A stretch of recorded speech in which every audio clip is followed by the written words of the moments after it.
Looks like. It looks like we're starting. Hi, my name is Noel Bell. I'm a psychotherapist based in London, and today I'm delighted to be joined by Robin Shohet. Robin is well known for various books, primarily Robin's Supervision in the Helping Professions, which you co-authored with Professor Peter Hawkins. And if my bit of research is correct, it was first published in 1989 with a fourth edition published in 2012. Correct. And your more recent books is where you've edited Passionate Supervision in 2007 and Supervision as Transformation in 2011. Correct. And you've also co-edited Clinical Supervision in the Medical Profession, and with Dr. David Owen, not the politician. No. And real doctor. real doctor, and you contributed a chapter in that on resistance. Yes. Which we'll go on to talk about. But could we start by just a little bit about yourself, how you got involved to be a therapist, and what therapeutic theory and frameworks you have as influences? Well, it's a question of how far back you want to go, but the first conscious decision was when I picked up a book of my father's called Psychology in You by Leslie Weatherhead. And as soon as I read it, I knew this is what I wanted to do. So I was aged 14. And then when I was taking my A-levels, I used to go to the library and I should have been swatting for my history.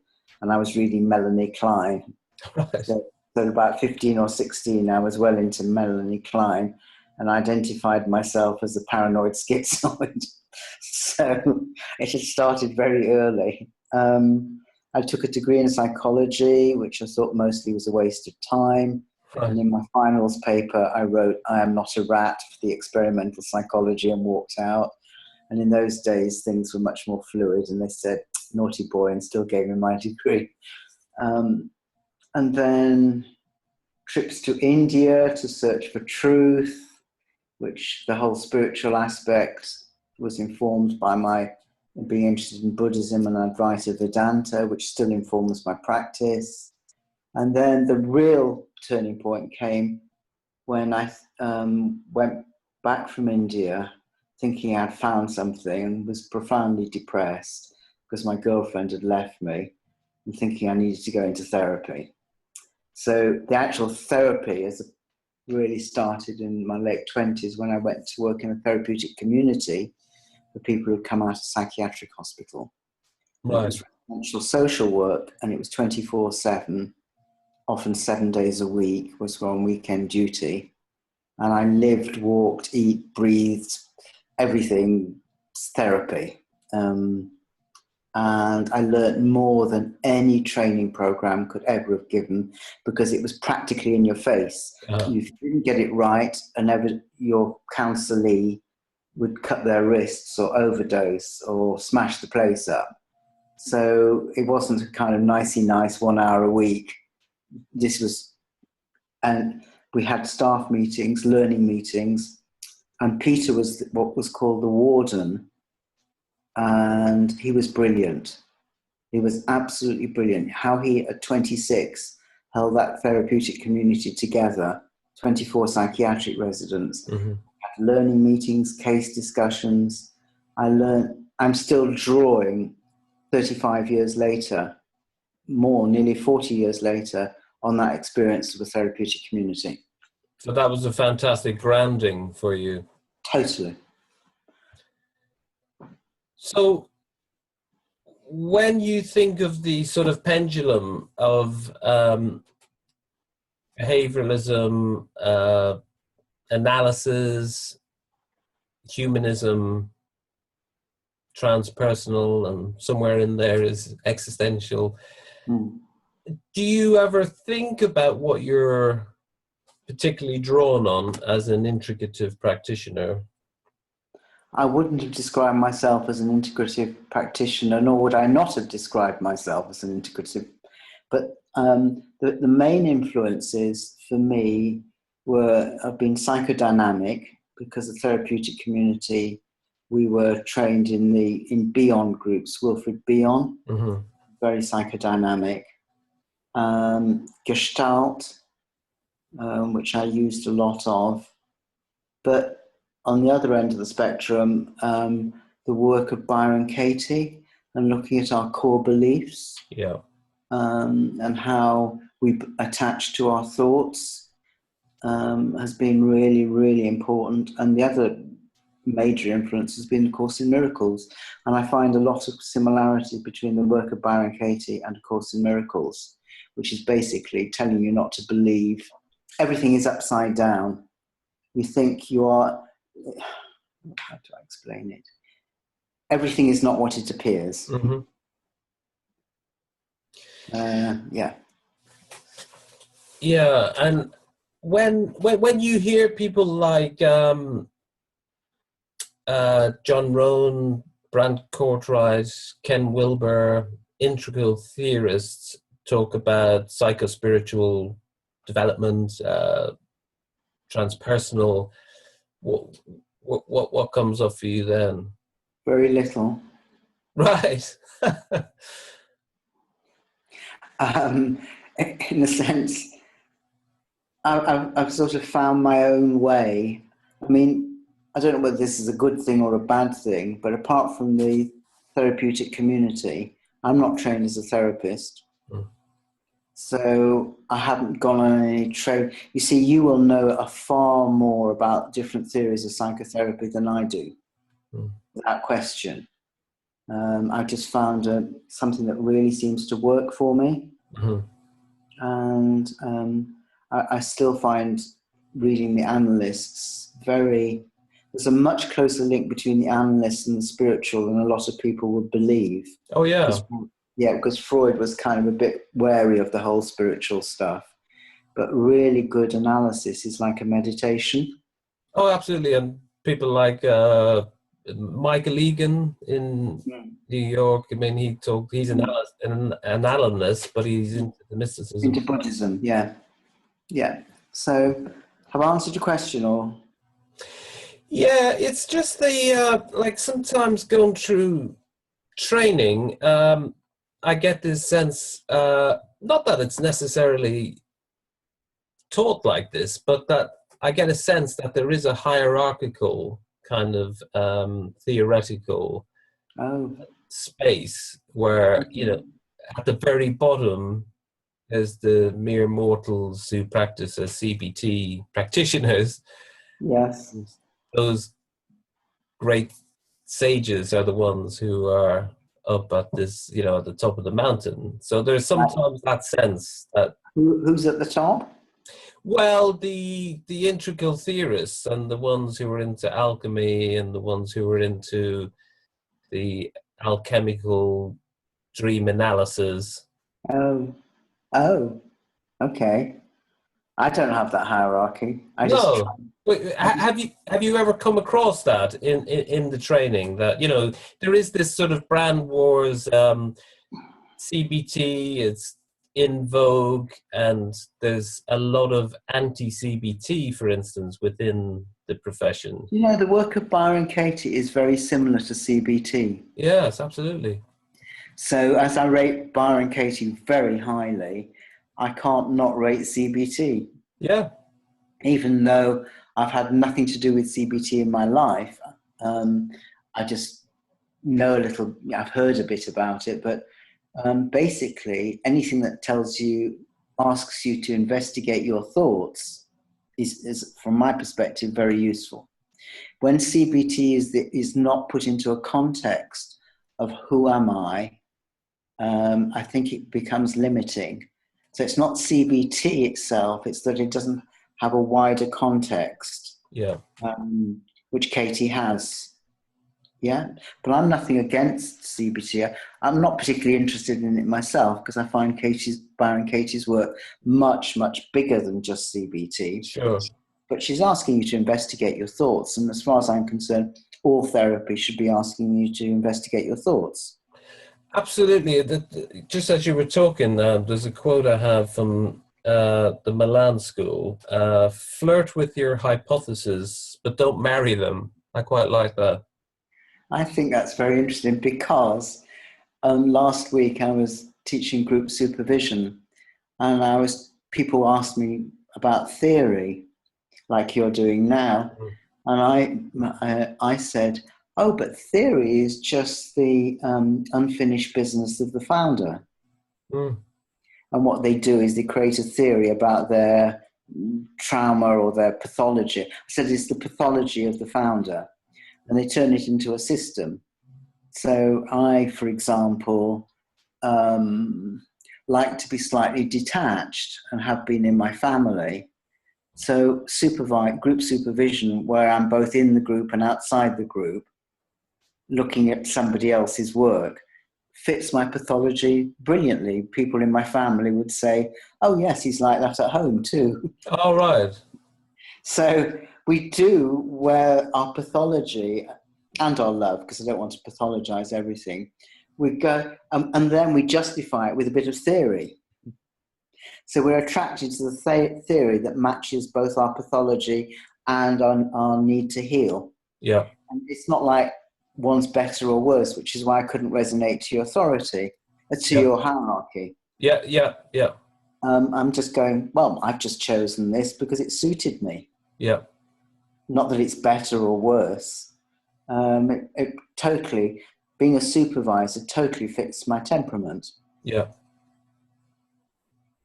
There's a lot going on for me because I've heard you also talk about anyone who you begin to supervise becomes freelance very soon. Oh, yes. Yes. Well, oh dear. It's true. What made you mention that now?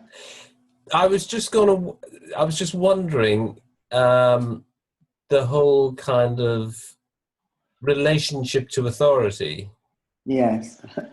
Because let's face it, if you were going to work in an organizational setting today in counseling psychotherapy fields, there would be a lot of authority issues in terms of how which is why yeah, I mean, I would say quite honestly that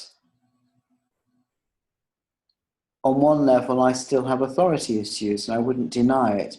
On another level, I'm really good at asking people to ask the questions of authority. We've just run a forum at CCPE called You Are Your Accreditation, looking at issues of authority and encouraging people to really trust their authority. So the good side of what I think I might do is say to people, trust yourself. Don't give your authority away, because we give it away too readily, too easily, whether it's to Michael Farage or whoever it's to. We just give it away. And I'm encouraging people not to. The downside is that sometimes I don't easily belong to things because I'm not an easy group man. I mean, I would own that I had some authority issues, but on the whole, I've navigated and I hope I've helped people to question authority in a way that is useful. That's my wish. Yeah, absolutely. And do you subscribe to the view that how we are in groups in adulthood is largely influenced by our role within the family, which is the blueprint? How could I not? Sorry? How could I not? Yes, yeah. So that is the blueprint. Of course. Yeah. I mean, I'm just replicating my family, and I would encourage everyone to think about how they're, including you doing this interviewing. Yes. Because we had that little chat beforehand, the prep, and you were like, why aren't we recording now? Yes. Meaning, why do we need to rehearse anything? Because my belief is that if you ask me a question and I don't know the answer to it, I'm as interested in not knowing as I am. In other words, preparing to me is almost like a contradiction. Yes. It's like... We've gone off the point about freelance and stuff. I'm sorry, I've taken you on a detour. That's okay, but that's where we can go. We can wander. Just on that last bit, I love what Pearl says. Thinking is rehearsing. Yeah. But freelancing in do you think that I mean, it's a whole kind of area of fraught with fear, maybe, for people, or potentially. Yeah, well, you see, I'm terrified of being part of an organization. So, I mean, the danger is I make one better than the other because it suits me.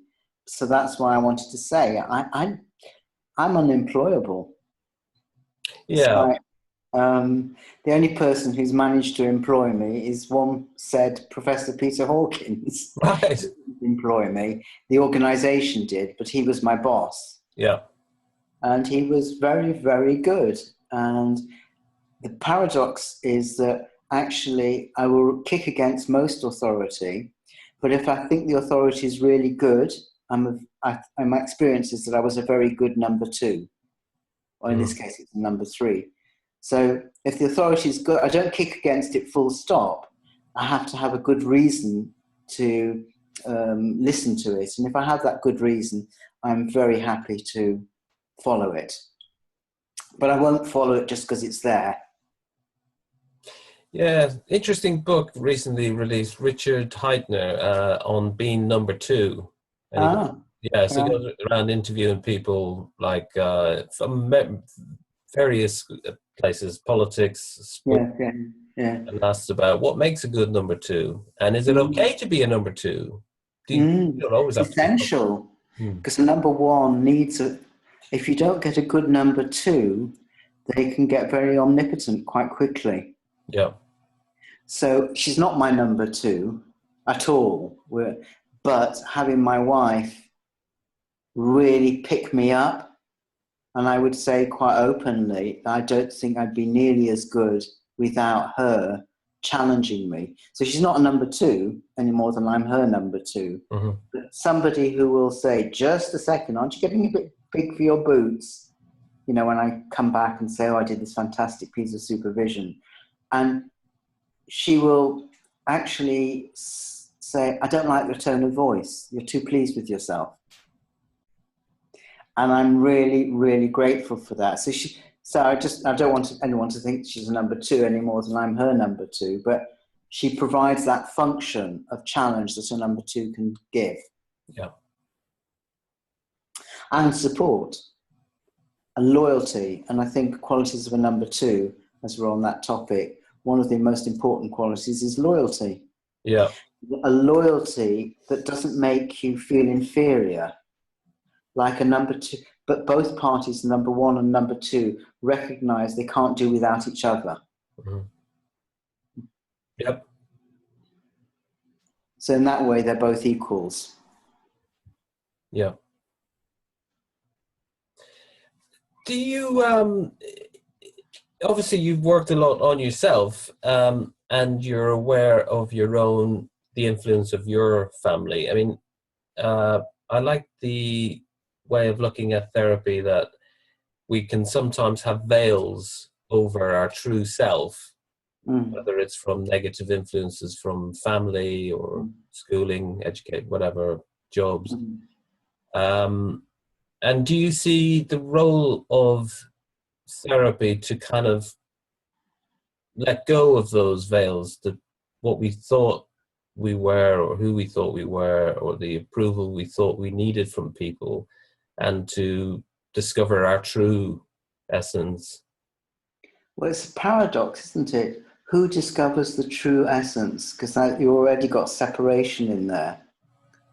I discover my true essence. I've separated from true. It's almost as if like true essence discovers itself. I can't explain it really, but when you've got an I discovering a true self, you could very easily get into ego thing. I am making my, I don't know. But I am authentic and I am now fully functional. Yeah. But I've just read an interesting article this morning saying about the spiritual path, that if you don't do your psychotherapy work, what happens is when you get the awakening, is that those bits stay still in shadow and the ego can then attach to them. So she was saying that actually psychotherapy work is still very important to spiritual practice. Which is unusual because a lot of spiritual stuff says, oh, psychotherapy is just about the personal ego. And I really don't know what is and what isn't. And in a way, I just keep plugging away with myself and the people I work with. And if it seems to make people happier, great. But I'm not looking for enlightenment.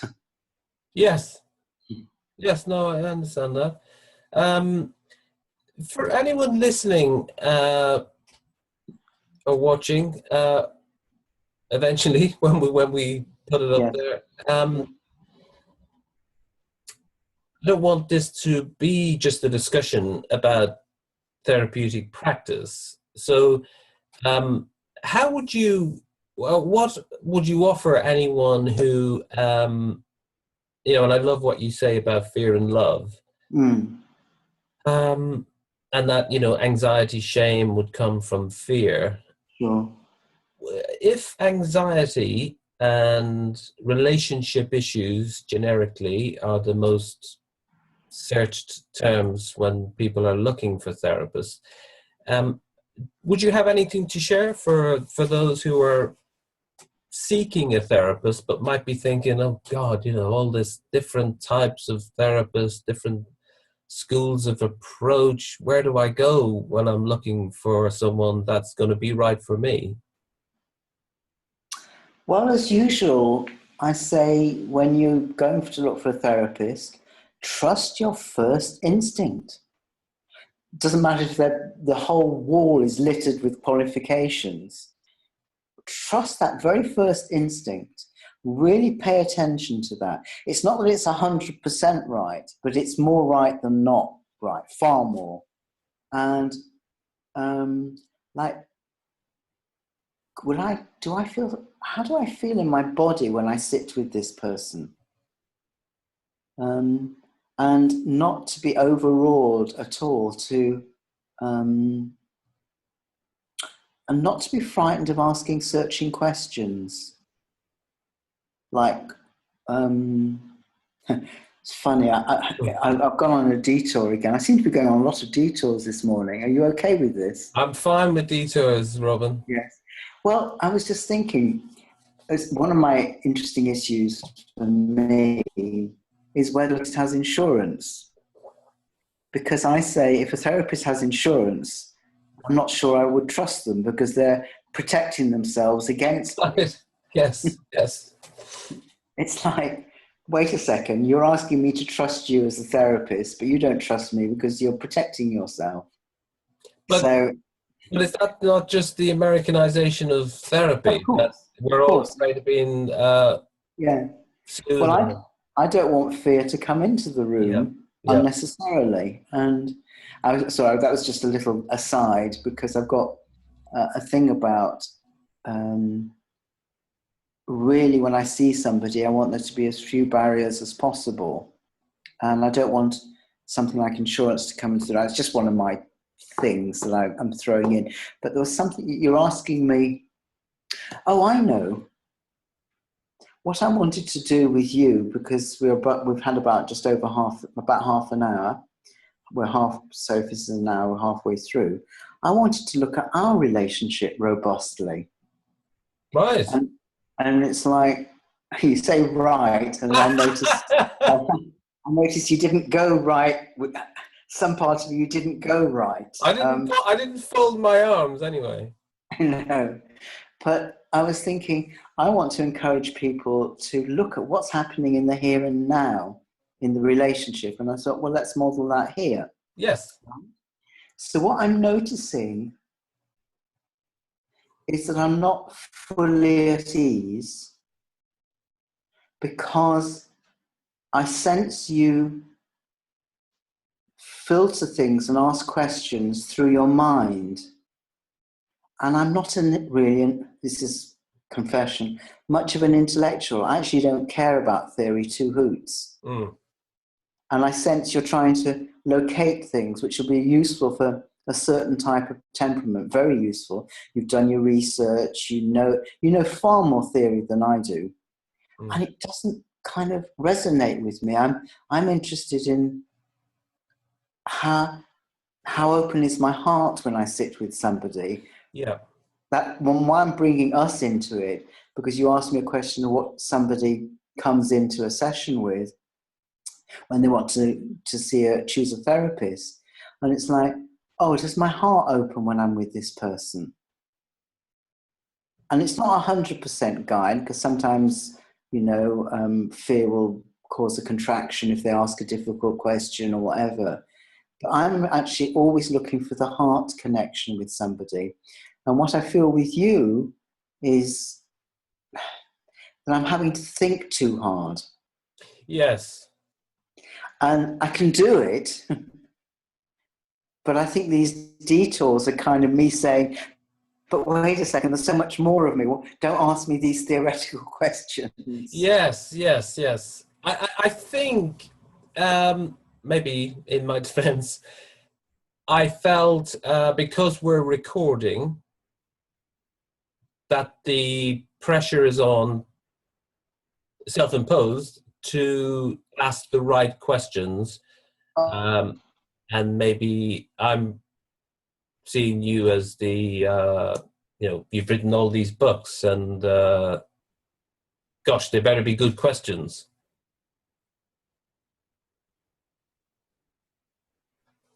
Oh, have we paused?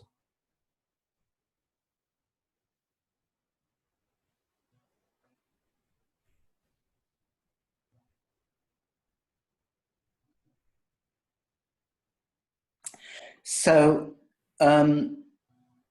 when you said I had a pressure to ask the right questions, I felt an enormous relief.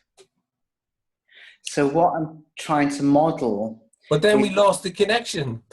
Yes, and that's very funny. It's kind of a bit of a cosmic joke. But what I was trying to model is that as soon as I brought us into it, I felt like I was potentially releasing you from your pressure. Yes. And releasing from myself from having to answer your questions. And I could just go into a different connection with you. So ask lousy questions, ask unhelpful questions, ask meaningless questions. But from that, do you see how the pressure to ask the right questions makes them wrong? Because I felt that release as soon as I said it. Yes. And it felt like we were in a group hug situation then. Yes. So what happens is, for people who coming to therapy, to go back to where you started from, if there isn't a reference to the here and now, it's no good. Yeah. Yeah. So they can come with all the right questions, and the therapist can come with all the right kind of, bits of contract and everything. Yeah. But the immediacy of the here and now, because now you're smiling and it's like, we can just have a bit of fun together. Yeah. And if people like it, they'll like it. And if they don't, they won't. Yeah. But asking the right questions, I was kind of in my head the whole time trying to work out what to say. Yes. And I'm not like that. Yeah. So good. So ask a bad question. Well, a bad question, or maybe an obvious question, Robin, would have been, we talk so much about relationship in therapy and client, therapist, supervisor, supervisee, but how to build relationship. as you hear an air, it sounds like there's an air raid shelter where you are. Oh, yes. Yeah, how to build relationship. Yes. So like you said, you can put the, you know, again, theory, there can be arrangements around setting, boundary management, All that stuff. all that stuff. Don't forget the copy of the insurance and your professional. Oh, no. And the certificates on the wall. Okay. So, but actually, the actual building and the rapport and the getting into the heart space. Well, okay, the first thing that comes to mind is a sense of humor. Because if you've got a similar sense of humor somehow, because what humor does, and this is really important, if it's a good sense of humor, is it takes you outside the normal way of relating. And I'm not talking about an aggressive sense of humor, but just a kind of, it feeds your witness self. The witness that can laugh at oneself, the situation, whatever. I'm not interested in the humor that laughs at other people. That's not no interest. But the humor that can laugh at, oh, isn't this crazy? Two people, me talking to a computer screen. I mean, when you look at it, it's quite mad on one level. And then I brought in our relationship, and now I'm noticing you smiling a lot more. So I feel like, oh, yeah, okay, I'm still talking to a computer screen, but I'm enjoying it a lot more. So that sense of we're on this journey to almost share the madness of our lives, that we have to pose to be something. That's why the pose of a therapist is kind of like quite mad to me. Yeah. And I think one of my biggest assets is there's no way anybody in their right mind wouldn't see me as completely fucked up. I mean, you'd have to go to a gross projection to not see that I was quite neurotic. Do you understand? Because Yes, I don't put on that kind of I know or I am, or, well, I probably do in a subtle, devious way, but I'm actually very interested in the whole question of not knowing. Yes. And it reminds me of something I said about 3 months ago in a group. And somebody was starting a group. It was a Christian marriage thing, Catholic marriage thing. And they started with a little service. And they told a story about this person who'd gone to a guru. And the guru had told them, this person, he was a fraud.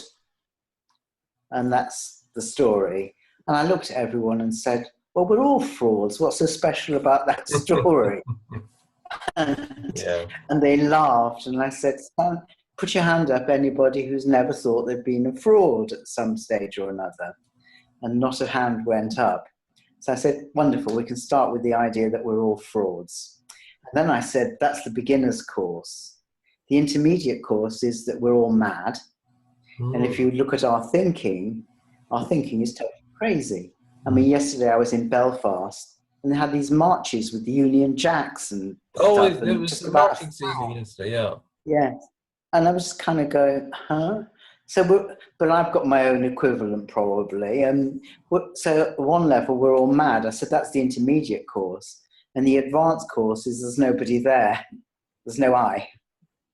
So I said, so I start with, and in a way that sums up my teaching, that we start off acknowledging that we're all frauds at some level. And then actually our thinking is quite mad. And the madness is to believe our thinking. The thinking just happens, but we attach to it. And then the advanced course, of course, is all the whole non-dualistic, there's no I, no separate I, and the whole thing. So you asked about my teaching, and I hadn't given you a theoretical framework, but it's dismantling the idea that the presentation of the false self, dismantling that, then looking at the crazy belief systems that we attach to, and then looking at the craziest belief of all, perhaps, is that there's a separate I. Yeah. So that's my summary of my teaching, which I wouldn't have got unless we'd been joking around. Yes, yes, absolutely. And the connection interventions, if there's such a thing.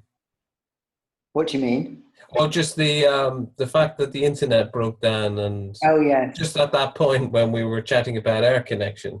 Yes. One thing I wanted to ask you about, Robin, was appreciative inquiry. Sure. That's just the doorbell.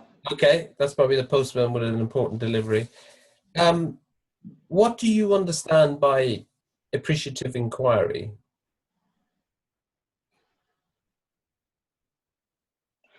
I'm hesitating because what do I understand by, as opposed to what, okay.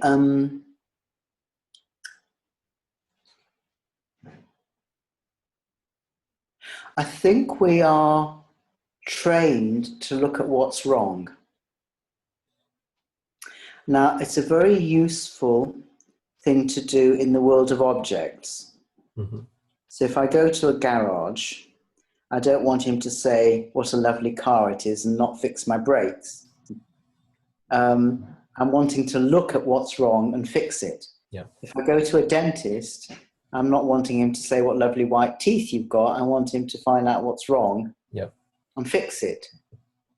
Now that's because objects don't, well, I think they do actually, but let's say they don't respond to how things are. If I say to my tooth, oh, you are really lovely and I really like you, it's not going to fill itself.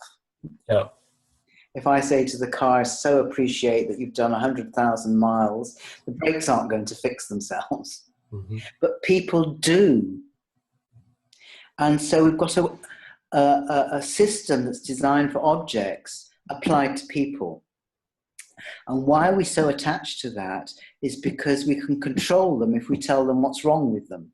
So we're not recognizing the mutuality, but I have power over you if I can tell you what's wrong with you and make you try and correct it. Yeah. And I can even sell you my method, which I've patented, to how you can correct what I found wrong with you. Yeah. So it's a whole way of looking that's built into society about failure and fear of failure. And if you appreciate something, you're soft and nothing changes that way. And actually, it's not true.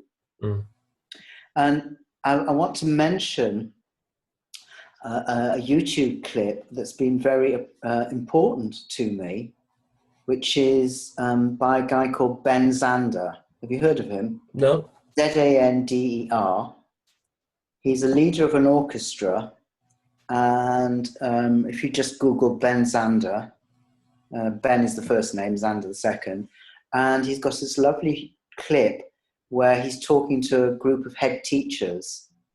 And he says the way when he's training people, he starts off by giving everybody an A in their training. They are A students. And all they have to do is write a letter saying how they got their A, and he teaches them according to that letter.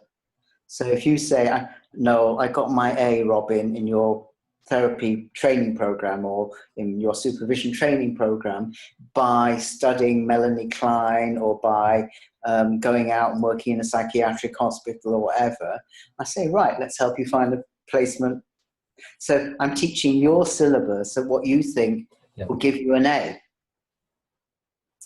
And I was very impressed by that. And we're starting a diploma in supervision, having run this certificate.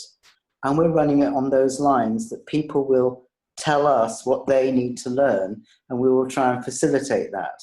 So we're not actually having a syllabus. Right. So we're starting off with the idea that if you trust people, they become trustworthy, which is part of appreciative inquiry. So that what you see is what you co-create. Yeah.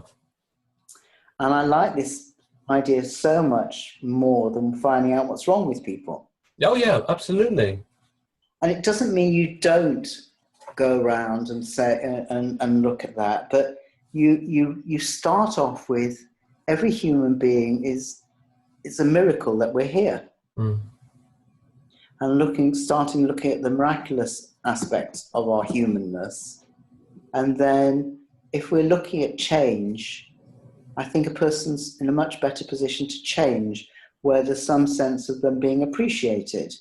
Yeah. And I don't mean appreciated in a woolly sense, because actually this stuff is not woolly at all. In fact, it's very demanding in its own way. And on our courses, people have just twigged that we're incredibly demanding, without in any way asking them to. We say, you've got your A, you passed automatically, we never fail anyone.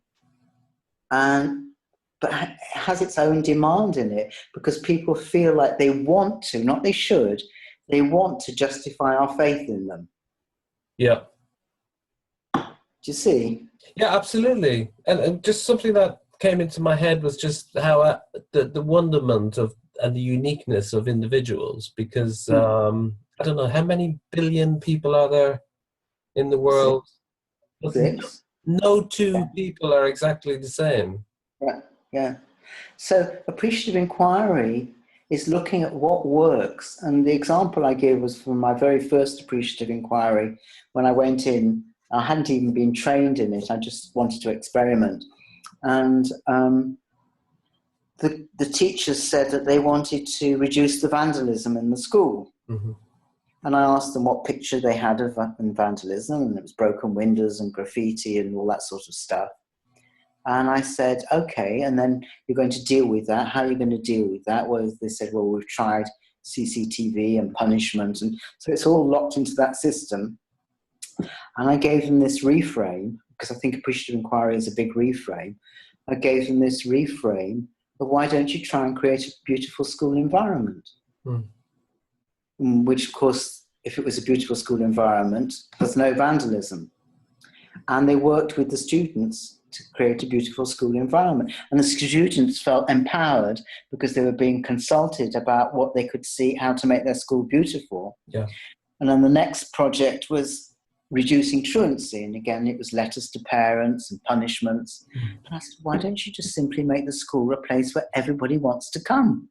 Yeah. And that's what appreciative inquiry is. Yes, and for anyone watching, if you just Google appreciative inquiry, there's some very useful results. Can we, I'm mindful of the time, Robin, because I know you need to be out of the door by a certain time. Your chapter on resistance in the medical profession. Yes. On my psychiatric placement, I remember asking the consultant, maybe naively when I think back in it now, but I remember just asking him, how often do you have supervision? And he looked at me like,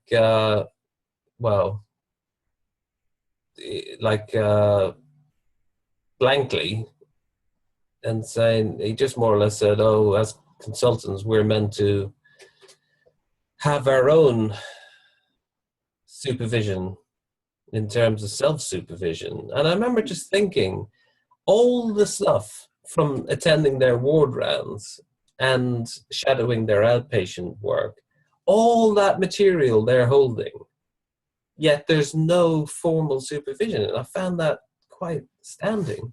Yes, I agree. Nothing much more to say. It's completely mad.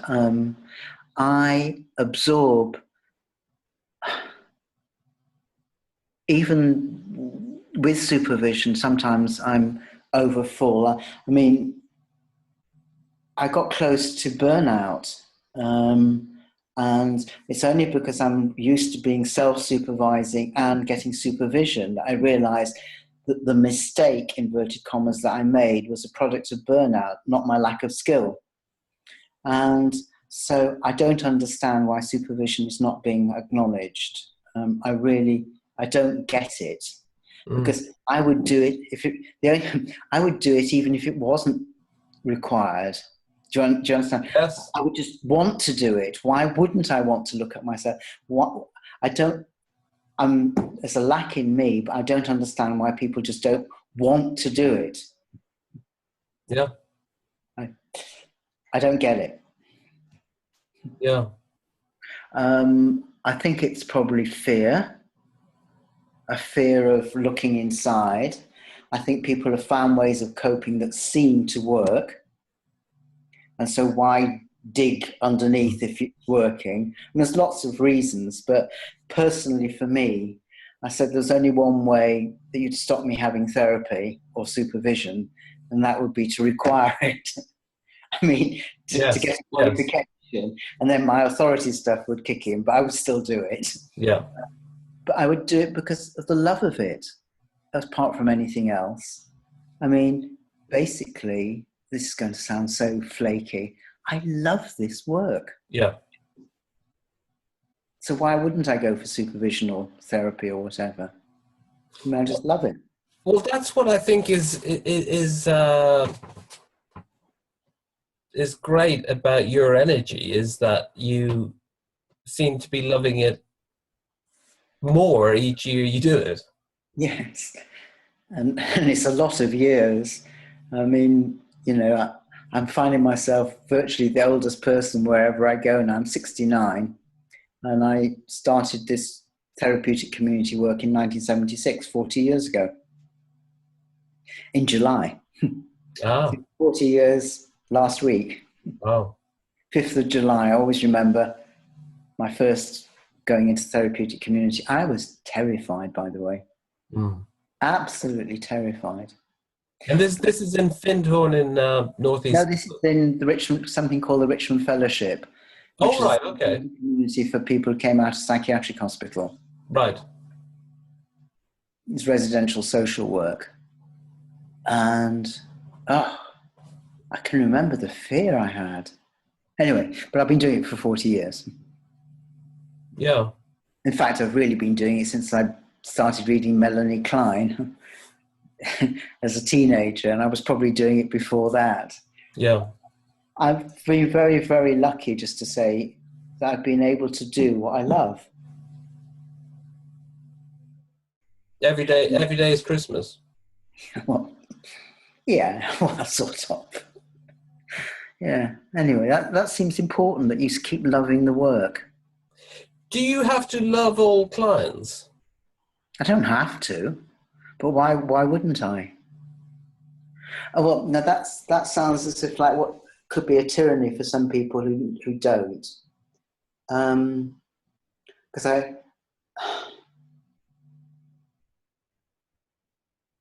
it's the word have to that I sort of pull back from. If I didn't, for any reason, you see, I don't do much one-to-one work now, but if I didn't, and again, I'm a bad person to talk to in one respect because I can choose my work. So, of course, I love every bit of work that I do because I choose it. But so what about another question? An organisation where people are in, you know, where I have to see certain people. Yes, but would you, are there people you choose not to work with? Do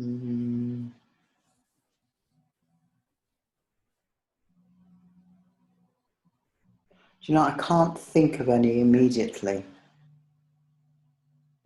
I mean, I can remember somebody in a group a few years ago, and I did ask her to leave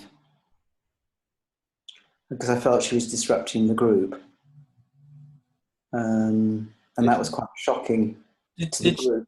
Did she leave? Yeah. Oh, she left. And she actually thanked me later, about a year later. It was a shock to her, but it was the right thing to do.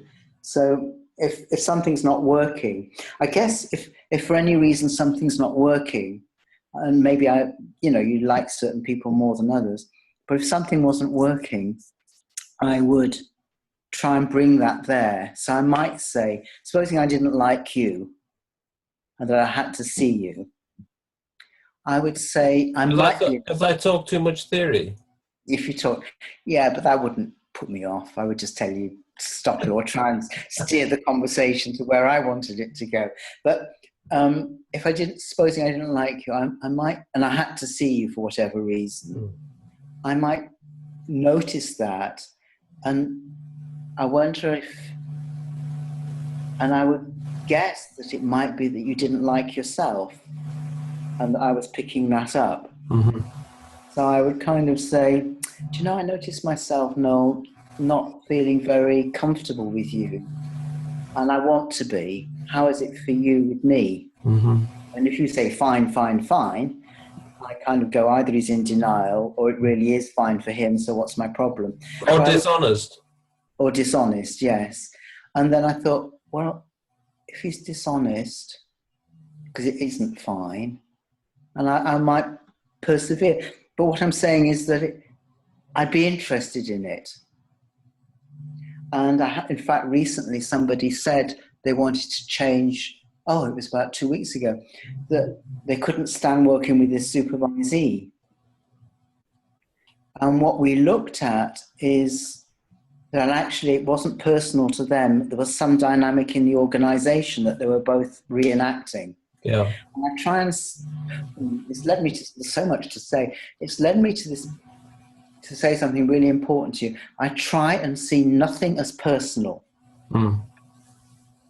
And if I don't like somebody, that's my personality coming to the fore. And I'm trying not to bring Robin personality into the work. Yeah, yeah. Do you see? Yeah, no, I understand I'm interested in it. Yeah. I'm just aware of time and that we probably close to our hour. I don't know how long we've had. Yes, we are. You need to leave soon anyway, don't you? Yeah, I've got 10 more minutes. I was just wanting not to be abrupt to end. Yeah, sure. So we'll manage the last 10 minutes, if that's okay. Sure. Just one question. Do you have a view, given that you... it's interesting. Supervision once upon a time was something that got landed on someone who was quite senior in what they do. And they thought, oh, well, I've got the hot potato, now I'll do it. Mm. Now, there's accreditations, there's courses, there's training. I know you're not so keen on the accreditation part, but it's a discipline kind of all of itself within the psychotherapy field. Sure. And within that context, do you have a view on when someone who's a qualified therapist should consider doing supervision? I mean, the rule of thumb is sometimes some people have a rule of thumb about a certain amount of times. No. The first day after qualification? Why not? Hmm.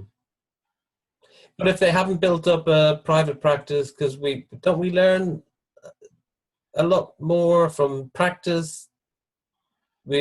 Practice informs the theory. I know you're trying to steer me into something. I actually think it's, you see, it would be like saying, do I have to be a doctor to supervise doctors? To me, that question implies something. Mm. And I'm thinking what you need as a skill in a supervisor is the ability to listen at many different levels, which you can have even before you've trained as a therapist. Yeah, yeah. No, I don't have any rules around that. And in fact, what I'm doing is I've started to go to my sons who've got no training whatsoever for supervision. Not because I need the supervision from them, but I want to see how these totally untrained people can supervise, because ultimately one of them may join the business. I don't know. Mm. So I'm testing him out. So I'm not saying I go to my son for supervision. That's the only supervision I have. And he asked very good questions. And do you see? And actually his supervision of me was very useful. Now, he couldn't be my only supervisor. Obviously, that would be bonkers. But the sort of supervision I'm talking about is consultative supervision rather than clinical supervision. Yeah, and that's where the difference comes in. Anybody can do consultative supervision who's willing to listen and ask good questions. If we're talking about clinical supervision, then it may be that some experience is needed, or that you refer to somebody for clinical supervision. And that's what I think you may be referring to. And I'm talking about consultative supervision. Yes. And just that's a good answer. I just was mindful of hearing of old people, Larry King, the American talk show host, who was in a recent interview, and someone asked him about how does he get so much useful information from his interviewees, and he just said by asking the dumb questions. Yeah. So I think there's something in that. So I'm really mostly now talking about consultative supervision, because I don't do clinical supervision. When I do group supervision, which is what I specialize in, I ask people, I make sure that they have an individual supervisor as well. Yeah. So I'm really a top-up merchant. Yes. So people come to Robin for top up on their airtime. Well, what they do is I ask the sort of questions that, because I haven't got clinical responsibility, right, I can kind of go, it leaves me a lot more scope to play and to ask and to, just you see, if I had clinical supervision, I don't think I'd feel as free. I mean, I have had clinical responsibility in the past, but I don't now. It's not how I work. At my age, I want to be able to just go anywhere. And for that, I don't think you need to, it doesn't matter whether you've had a therapy training or not. Absolutely. And that's why it was important to distinguish the different types of supervision. I don't have managerial responsibility. And that's another form of supervision. Do you associate the consultative supervision as a peer supervision?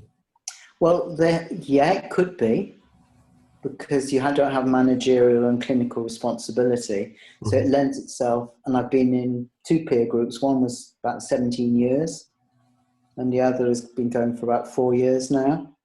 And I find that I get with really experienced practitioners. You know, we've got in the room over 200 years experience. And I like peer supervision. Yes. This might seem just a little bit off. Do you ever find yourself leaning towards self-censorship in any of those forums? If you're presenting something where you think, oh, I'm not sure if this is going to be, or do you completely let go in what you present? You're giving me a bit of an either or there. I mostly just bring out anything that's bothering me. I occasionally will hold back. And then, of course, I will look at why I'm holding back. So mostly I just don't. I'm quite happy to be challenged, say I've made a mistake. And I was just thinking, if I've held back at all. And it usually is that I have to overcome a sense of shame. And I will push myself, but if I'm noticing it, it's a sense of shame that I kind of played around with a boundary that I shouldn't have done. I'm just trying to think of a practical example. One isn't immediately coming to mind, but I have the advantage. See, in a way, I'm a bad person to interview because I have the advantage of talking to my wife around that, and there I don't hold back. So I've already, I've got somewhere where I'll just say, oh God, you know, I messed up there or what, and then I can bring it to the group more easily. So I think what I'm getting from what you're asking is, I think there's a very good paper on shame in supervision by a woman called Zoe Cohen. And I think that's why we hold back. I think it's a sense of shame. Yes, and I know we're right up against time, but I've heard you in the past talk about doing group work where you get 3 people to go off and meditate on or concentrate on what's the thing they're not saying. Yes. And then to come back. Yes. And then to share that. Yes. And that's kind of where, you know, like in therapy, one-to-one therapy, where sometimes it can be a great question to ask. In the absence of fear, what would you do? Oh, okay. So very important, as you've mentioned that exercise, the question I ask people is, what would you least like your supervisor to know about your work? Ah, And I stress that I don't want them to share it because I don't want them to censor. right. So they know what would they least like. They know what it is, but I don't want. And then I ask a second question. I would not want them to know because. And I ask them to share their becauses. So the first answer, I wouldn't want my supervisor to know that I slept with my clients. Okay, is content. I wouldn't want them to know because they'll judge me. Mm. Okay, let's look at what's involved in the judgment process. So the second question, why I go with it, is process. And if you work with the process, I'm frightened of being judged. Will they judge you? Do you really know that's true? Of you judging them because you've prejudged that they will judge you? All those sorts of process questions. Very often people go, oh, I'll go and tell my supervisor on Monday morning. Because it's those, they've not examined why they're holding back. Yes. But I never ask them for the content. Right. You have to know that I'm not going to ask them for the content. I'm only interested in the process. And do you think that that engenders a fearless approach then? People have said it's transformed their relationships with their supervisors. They realized why they were holding back. And then the content becomes secondary. And as a culture, we're very caught into content. And on the spectrum of content and process, I am as far as the level of process as you can be. Yeah. I'm barely interested in content at all. Because I think if you get the process in place, like we started to work with process when I commented on our relationship. Yeah. And then something changed. Yeah. You see?